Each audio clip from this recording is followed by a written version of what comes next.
Bonjour, rebonjour plutôt, hein, on s'est déjà vu dans la vidéo de présentation.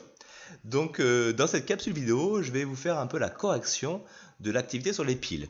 C'est une activité qui n'est pas évidente, hein, il y a un travail sur les ions, sur les atomes. Donc je vais reprendre un petit peu tout ça pour aider ceux qui ont eu plus de difficultés et pour essayer de les aider au mieux à comprendre cette activité-là. Donc on y va. Allez, l'expérience qu'on aurait dû faire en classe, hein, d'accord, et qui est présentée ici, c'est une expérience dans laquelle on va mélanger deux substances qui sont la poudre de zinc, ici, et le sulfate de cuivre, ici. Ces éléments sont censés contenir de l'énergie chimique, et donc on va essayer, au travers de cette activité, de la transformer, de la convertir en énergie électrique. Ces substances que l'on a mélangées, on appelle ça des réactifs, hein, dans une expérience. Et tout doucement, lors du mélange, ces substances vont se transformer et donner de nouvelles substances qu'on va appeler les produits, qu'on va essayer un petit peu de mettre en évidence dans l'activité. Alors, allons-y. Donc, première question, on vous demandait d'observer en fait la couleur des ions, d'accord, et de justifier que les ions cuivre ont disparu pendant la transformation chimique. Donc les ions cuivre, ce qu'il faut savoir, c'est qu'ils ont une couleur bleue, ces ions Cu2+. Donc au départ, il y en a beaucoup des ions cuivre, parce que le tube EC a un bleu très intense. Et évidemment, on peut remarquer qu'à la fin de l'expérience, ici, la couleur bleue, elle a quasiment disparu. En tous les cas, elle est beaucoup moins forte. Ça veut donc dire qu'il y a beaucoup moins d'ions cuivre. Ces ions cuivre ont presque disparu, on le voit grâce à la coloration. Alors, ces ions cuivre, ils n'ont pas disparu comme par magie. En fait, ils se sont transformés en autre chose. En quoi ont-ils pu se transformer? Donc, c'était un peu l'objet de la question numéro 2. Et on vous demandait d'observer la couleur de la substance qui était apparue dans le tube à la fin de l'expérience. En effet, ici, hein, on voit qu'il y a une coloration un petit peu orangée qui est apparue. Et on vous demande de deviner ce que c'était. Alors, un ion cuivre, on l'a vu en classe, ça peut se transformer en un atome de cuivre. Et comme par hasard, l'atome de cuivre, qui compose le métal cuivre, hein, vous savez, les petits fils de cuivre, il a une couleur orangée.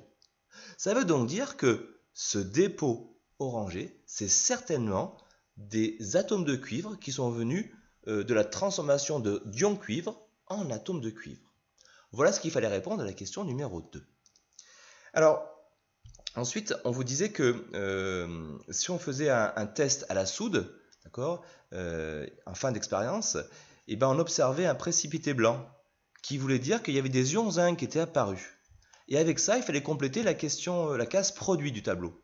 Donc ça, l'expérience, elle n'est pas montrée, ce précipité blanc, mais on vous dit qu'on le fait. Donc on va prendre cette information-là et on va remplir la case du tableau, ici, la case produit. Donc, premier produit qui est apparu, donc d'après le test à la soude qui donne un précipité blanc, il y a des ions zinc qui sont apparus. Ils sont là, dans ce liquide-là, mais on ne les voit pas, ils sont incolores. Eux n'ont pas de couleur, donc on a eu besoin de faire le test à la soude pour les mettre en évidence. Et deuxième produit, les fameux atomes de cuivre, le dépôt orangé qu'on a vu ici. Donc voilà ce qui est apparu dans notre expérience. Faisons un petit bilan avec tout ça. Alors le bilan, il va se faire sur le schéma qui est à côté. Là, je vais zoomer un petit peu pour qu'on puisse bien le voir. Voilà.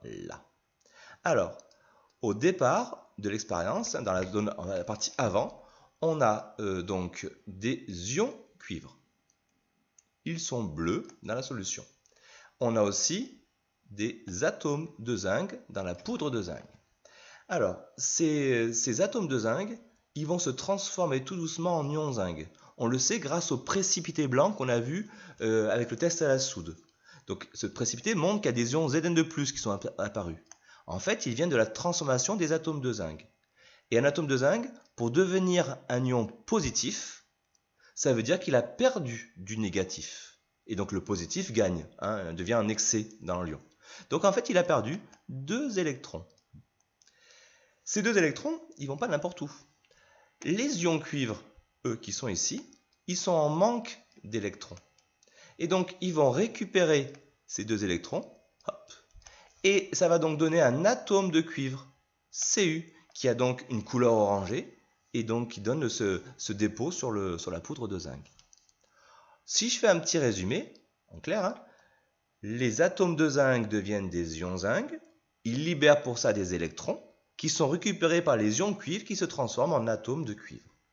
Voilà ce qu'on a vu dans l'expérience. Et ce qui est très intéressant, c'est, dans cette partie-là, pour nous, on va dire en tous les cas, c'est ce déplacement d'électrons, ici. Parce qu'en fait, un déplacement d'électrons, c'est un courant électrique.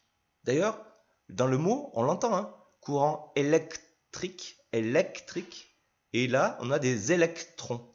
Électrons, électriques. Vous voyez que c'est vraiment la même racine. Donc, il nous reste à canaliser ce déplacement d'électrons, en le mettant un peu dans un fil, par exemple, et on aura un vrai courant électrique, et donc on aura fabriqué une pile. Donc, on va utiliser ça pour fabriquer la pile.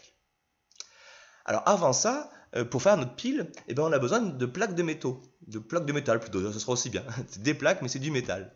Donc, ces plaques de métal, on aura besoin de zinc et de cuivre. Donc, vous avez un travail à réaliser pour identifier ces plaques parmi un choix qu'on aurait au laboratoire. Donc, nous allons voir ça. Hop, je redézoome un petit peu. Donc, c'était le travail qui était en dessous dans le grand B. Donc, ici. Donc, on imagine qu'au laboratoire, on a donc 4 lames de métal. Il fallait donc identifier quelles étaient les lames en zinc et les lames en cuivre. Alors, pour le cuivre, c'est facile. On peut faire un test de couleur. Le cuivre, c'est le seul qui a une couleur orange. Du coup, c'était le métal numéro 2. Hop, c'est fait, c'est le seul qui est orange. On passe à la suite. Pour ceux maintenant qui sont gris, on devait faire un test à l'aimant pour pouvoir identifier quel était le fer. C'est le seul qui va réagir à l'aimant, et c'est la lame numéro 1 qui est ici qui réagit à l'aimant. Donc ça veut dire que cette lame numéro 1, si je la mets ici, là, hop, ben je peux la rayer, c'est du fer, donc c'est ni du cuivre, ni du zinc. Donc il nous reste maintenant 2 lames, on va dire, le zinc est parmi 2 lames qui nous restent, le 3 ou le 4. Donc pour ça, il faut faire notre dernier test, le test de densité. Alors la densité, c'est une notion en fait qui nous donne une idée de la masse un petit peu d'un métal. C'est-à-dire que si on a des volumes identiques, eh bien, un objet plus dense aura une masse plus grande. Et ici, toutes nos lames ont des volumes identiques. Donc on va se baser juste sur la masse pour savoir qui est le plus dense. Et parmi les lames 3 et 4 qui nous restent, donc la 3 et la 4, c'est celle que je souligne, on voit que la 3, c'est elle qui est la plus dense. Ça veut donc dire que c'est le zinc. Parce que le zinc, oula, je me suis un petit peu raté, le zinc ici, c'était la lame la plus dense. D'accord? Donc la 4, c'était de l'aluminium, donc c'est pas elle non plus. Clairement, le zinc numéro 3, ici, et le cuivre numéro 2. Voilà nos plaques, comment l'identifier. Et du coup, à vous de rédiger un petit texte qui correspondait à ça. Donc j'en ai fait un ici en correction, vous avez dû lire, hein, mais bon, après il pouvait y avoir plusieurs textes qui pouvaient marcher aussi. Allez, on continue un petit peu notre voyage, maintenant on va fabriquer la pile. Donc pour fabriquer la pile, là ça va se compliquer un tout petit peu. Donc on plonge nos 2 lames de cuivre et de zinc qu'on a identifiées dans une solution de sulfate de cuivre, le liquide du début de l'expérience. Et puis on met ces fameux fils ici et une ampoule ici pour canaliser ces électrons. Et il se passe la même réaction. Ici vous voyez que les atomes de zinc, alors c'est pas de la poudre, hein, c'est une plaque, mais ce sont toujours des atomes, vont devenir des ions zinc. Pour ça, ils vont libérer 2 électrons. Et ces électrons, ils vont être canalisés par le fil, ils vont se déplacer ici, etc., etc. Donc ça fait un courant électrique qui va faire briller l'ampoule. Hein. Et quand ils arrivent au niveau du cuivre, les ions cuivre qui sont ici vont récupérer ces électrons pour devenir des atomes de cuivre. Voilà ce qui se passe dans la pile. Et donc, si vous avez compris le principe, eh ben, à ce niveau-là, qu'est-ce qui se passe? Eh ben, les atomes de zinc, ils disparaissent. Et donc, au bout d'un moment, on a beaucoup d'ions zinc, mais on n'a plus d'atomes de zinc. Et donc, la plaque, elle disparaît. Et donc, au bout de plusieurs heures, la plaque va diminuer et disparaître. Et ça, c'est ce qui va caractériser l'usure de la pile. Du coup, voilà ce qui se passe sur une pile qui est usée. Alors, déjà sur une pile neuve, ce qu'il faut voir sur une pile neuve, c'est que le zinc, il est ici. Vous voyez, cette partie qui est là, c'est la plaque de zinc, mais qui est recourbée. Hein, recourbée pour faire la forme de la pile. Et donc, quand la pile est usée, et ben voilà ce qu'il apparaît. Des trous, parce que la plaque diminue, et elle disparaît au bout d'un moment, parce que cette plaque devient des ions zinc. Et donc, il n'y a plus d'atomes, il n'y a plus de métal. Et donc, du coup, s'il y a un trou, eh ben, la pile, elle peut couler. puisqu'il y a un trou, et donc le liquide qui est à l'intérieur va sortir. Les ions zinc, on peut même un peu les voir, c'est ce dépôt blanc qui est ici. D'accord, qu'on pouvait voir d'ailleurs sur la pile de la vidéo de présentation au début, hein, qui avait coulé aussi dans la manette de la console de jeu. Là. On voyait aussi ce petit dépôt blanc, ce sont les ions zinc. Mais les atomes ne sont plus là, donc il y a un trou dans la pile. Voilà, alors ce qu'il faut retenir de tout ça du cours, hein, ce qui est très important, c'est comprendre que dans une pile, on va faire une conversion d'énergie. Donc au départ, on a l'énergie chimique, et ça va se transformer en énergie électrique, bien sûr, le déplacement d'électrons, mais aussi en énergie thermique, ça va chauffer un petit peu la pile, complètement inutile, parce que ça ne sert à rien, hein, en général, donc c'est perdu. Et ce qu'il faut retenir, c'est aussi qui est très important, c'est qu'un courant électrique, en fait, c'est un déplacement d'électrons.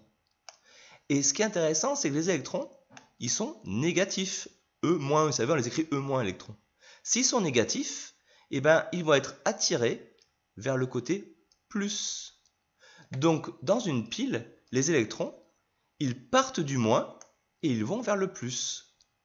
Ce qui est exactement l'inverse du sens qu'on a appris en 5e, où on dit que le courant part du plus pour aller vers le moins. Mais si vous en souvenez, on avait dit en 5e que ce sens du courant, c'était un sens qu'on avait choisi lors d'une convention. On l'appelle le sens conventionnel d'ailleurs. Donc c'est un sens qu'on avait choisi sans avoir de preuve réelle de ce qu'il était. Et plus tard, on a découvert ensuite, en connaissant l'électron, qu'ils allaient dans un autre sens, ces électrons en vérité. Mais on avait gardé l'ancien sens du courant, le sens conventionnel, parce que tout le monde était habitué à celui-là et que ça fonctionne quand même bien avec ce sens-là. Voilà, j'espère que j'ai été clair dans mes explications. Si vous avez des questions, vous pouvez toujours me les poser sur Pronote.